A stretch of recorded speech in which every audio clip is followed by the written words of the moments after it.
Government can do things like look at what space was originally used for transit, and in the book I talk about the Pennsylvania Ave bike lanes and how we repurposed this space that used to be for people, became space for really nobody, and cars to park actually, and we made it into bike facilities. And now it's full every morning and every night, full of people riding their bikes, just reallocating that space.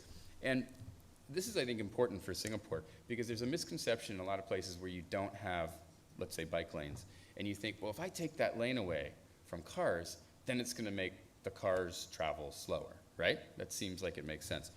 Well, what I learned by the time I got to Chicago is it's actually not true. And if you use sensors to sense when cars are at signals, if you add turn lanes, because our roadways are typically not optimized very well. They're better in Singapore than a lot of places, by the way. Then you can actually take a lane away and give it to bikes, and you can actually increase the throughput of cars by optimizing that corridor. This is Market Street in San Francisco, which is a 6-lane roadway, and I was looking out the window of Ed Reskin's office, who's the director of the San Francisco MTA, and I said, "This is rush hour?" And he said, "Yeah." He said, "Everybody's in the trains or on the buses or on their bikes. No one drives." He said, "Why would they? There's only 2 lanes with a 10-mile-per-hour speed limit." Right? So the lesson is, if you build it, they will come. And there's so many cities in the US that are like, well, we need to add 1 more lane at the cost, in Tampa, for instance, of $9.3 billion. And all they will do is fill that lane with congestion within 2 months, and it'll actually be worse than it was before.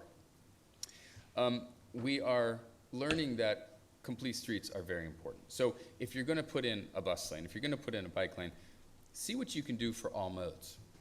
See how you can make the pedestrians safer. See how you can make transit work better. See how you can slow cars down to the speed limit. It's great to want to build wonderful complete streets and to take 10 years to get there, but what can you do in 2 weeks? What can you do in 2 months to make the streets safer for people, to iterate, to pilot in a controlled way? How do you do what we did in Chicago, which is with no money, build 50 miles of protected and buffered bike lanes by incorporating them into our resurfacing projects? It can all be done, and we have to do it because we know that when we create safe places that people want to be, guess what happens? Fatalities go down, injuries go down, business goes up. And we have the data now to prove it. And there's an effect on land values also.